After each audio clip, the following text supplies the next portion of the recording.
Muhammad Bazoum zababben shugaban kasa ne ba mu ce baya kuskure ba shi ma yana da nasa kusakuran amma dai shugaba ne mai cikakken iko kamar yadda ake faɗa ya danna masa bindiga a abin nan ɗinsa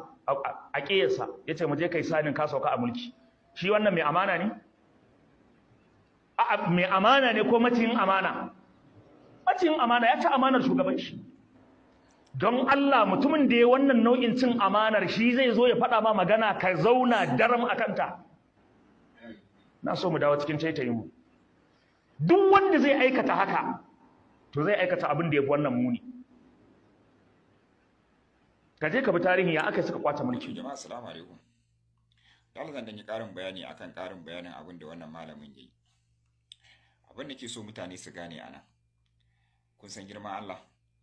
Muna da sauran aiki a gaban mu ja. Duk yadda muke kallon arewa ko muke tunanin cewa za mu kawo ci gaba ko kuma arewa ta zauna lafiya ko to wallahi idan ka tsaya ka dubi wani ka tobara ka dubi wani shirme sai ya ga cewa fa abin da muke gudun ya fara arewa nan fa wallahi babu makawa sai ya faru. In dai iri-irin wa'annan ne za su dinga fitowa suna tsayawa a mambari suke faɗan magana na ƙarya kuma suna ganin cewa gaskiya ce na rantse da girman Allah arewa duk yanda muke tunanin cewa za mu guji wasu abubuwan to wallahi muna ji sai abin ya zo ya same mu kuma kar mu ce wai Allah ne ya jawo mana shi wallahi mu da kanmu muka jawo wannan abu wannan bawan Allah ya fito ya ce Tani ya kwace mulki ya ɗora Bazoum bindiga ya kwace mulki a tattare da shi ya hana shi mulki ya karɓi mulki a bisa ta hanyar cin amana yanzu dan girman Allah kai malam ya kamata ka faɗi wannan ka san me ake nufi da cin amana wai me yasa akan rai guda ɗaya ko kuma rai guda 10 ko kuma rai guda bai wuce guda 20 wanda za a rasa ba amma sai a yi shiru a zo a rasa rai sama da miliyan 1 ko kuma sama da 100,000 sama da 200,000 rai ya fi rai ne me yasa wasu mutanen idan za su yi hankali idan za su faɗi labari musamman wanda ake ganin su da matsayin manya idan za su yi batu akan mambari me yasa ba za su tsaya su nutsu su kalli gabar su kalli yamma su kalli sama su kalli ƙasa sannan su yi bayani ba me yasa ba sa yi me yasa wasu mutanen idan za su yi magana sai su yi magana ta daƙiƙai ta jahilai wanda jahili mai hankali ma ba zai taɓa yadda da irin wannan ba zai irin wannan magana ba yanzu kai malam ka fito ka ce wai mutumin da ya je ɗaura wani bindiga ya kwace masa mulki wai shi zo ya faɗa muku gaskiya zo ya faɗa muku wani abu akan ƙasar ku kuma ku yadda yanzu wannan abun magana ce ta mai hankali zan koma akan maganar karɓan Bazoum yanzu kai kanka ka riga ka tabbatar dai faɗa a Nijar ana yin shi tun ma Bazoum yana kan mulki kuma abin da Tani ya hango na rantsa da girman Allah da irin wannan tunanin muka hango tun lokacin Goodluck aka karɓi ƙasar nan da yanzu masifin da Tani ya zo yana faɗa a yankin da kai baka yadda ba mu yankinmu ne kuma ya same mu iyayenmu ne a gun garinmu ne a gun iyayenmu aka kashe a gurin saboda haka babu wanda zai fito ya ce bai yadda ba mu karyata sa ba wallahi babu saboda ba garinku aka tasha ba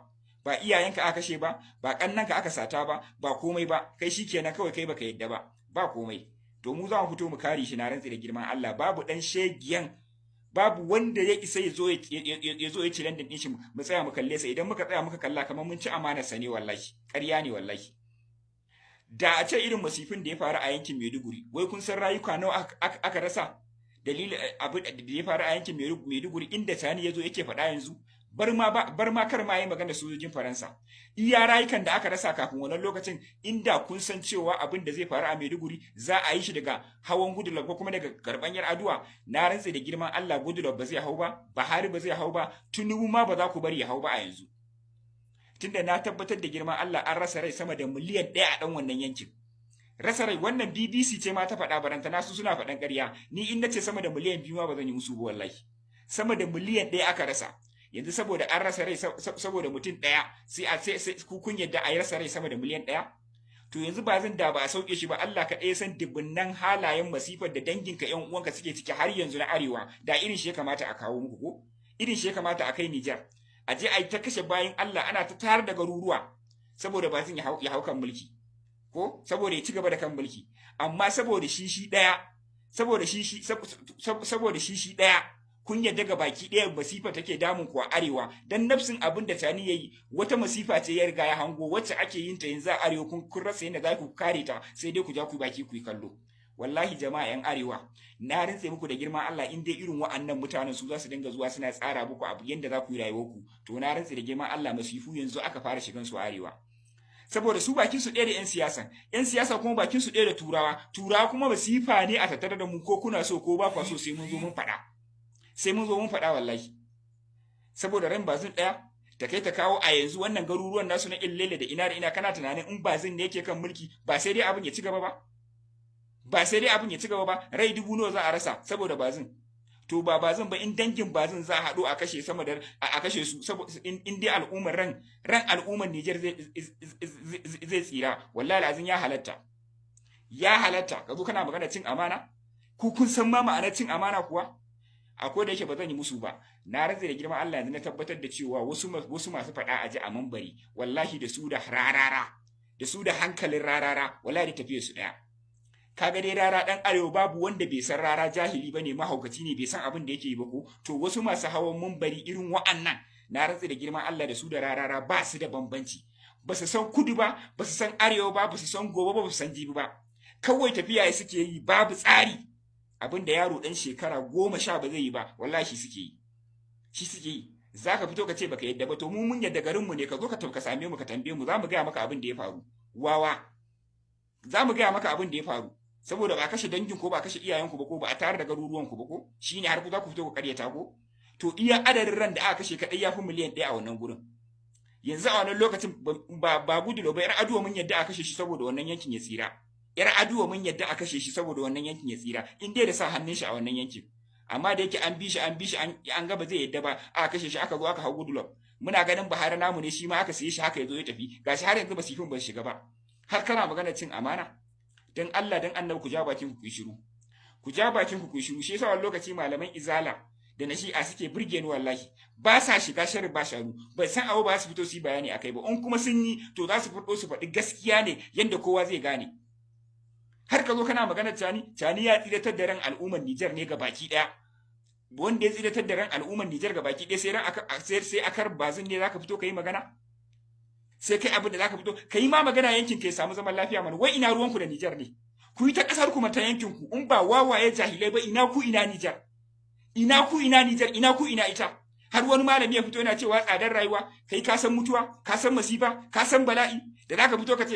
in ana maganar tsadar rayuwa ana maganar masifa wa yake maganar tsadar rayuwa da kuɗin naka sai dai ka jefar da kuɗin naka gudu ko dan ba ku gani ba dan Allah ku tsaya ku ta arewa ku duk masifar da za ku yi masifar da arewa za ta zauna lafiya anan za ku burge mu ku daina shiga abin da babu ruwanku abin da bai shafe ku ba ku daina shiga ku bar su wato ku zunzurutun kuna bakin ciki saboda masifar da kuka jawo ƴan uwanku da danginku na tsadar rayuwa da tashin hankali saboda su ba sa ciki ko kuma ana so a sa su a yi amfani da siyasar su a jawo musu irin wannan masifar yankin sun hangota sun daɗe ta shine kuke bakin ciki watan a haɗa ayi ba uwar ba riba ko yanda muke cikin masifa ku ma shiga cikin masifa ko to wallahi ƙarya kuke ku din ma da kuke cikin wannan ku din ma da kuka jawo mu muke cikin wannan masifar kullun addu'a muke Allah ka mana ƙarshen ku wallahi Allah ka mana ƙarshen yanda zai mu gyara arewar mu ta zauna lafiya saboda ku ga baki ɗaya ba ma ta ku kuke ba ba ta dangin kuke ba ba ta addinin kuke ba ba ta iyalan kuke ba ba ta inda aka afe kuke ba to wasu kuke yi to wallahi ƙarya kuke yi wallahi ku rasa abin da za ku faɗa wallahi wasu masu hawa munbari wallahi ba su da bambanci da kahutu rarara ba su da bambanci da dan mahaukaciya wanda aka je aka yi kidnapping din uwarsa kuma yake maganar wata wanda ake shiga garin su ba inda ba a shiga ai sata kuma yake maganar wata kasar wallahi ba ku da bambanci da su dan da mafi akasarin al'ummar arewa suna da hankali wallahi sai dai su ja baki su shiru saboda abun kunya da ya riga ya ragu da ku ko da yake bazan ga laifin ku ba gashi dan muna gani a wasu kasashen larabawa kun yadda dai da a ce dai babu kudin gwara a ce da kudin in ma mutuwar za a yi in ma yahudawa ne ya zo su yi da turawan su zo su yi mamaya su yi amma dai a ce kudin wannan san kai ne zalunci ne kuma wallahi in dai baka ki wannan ba addini bane wallahi ba addini bane Allah ya samu dace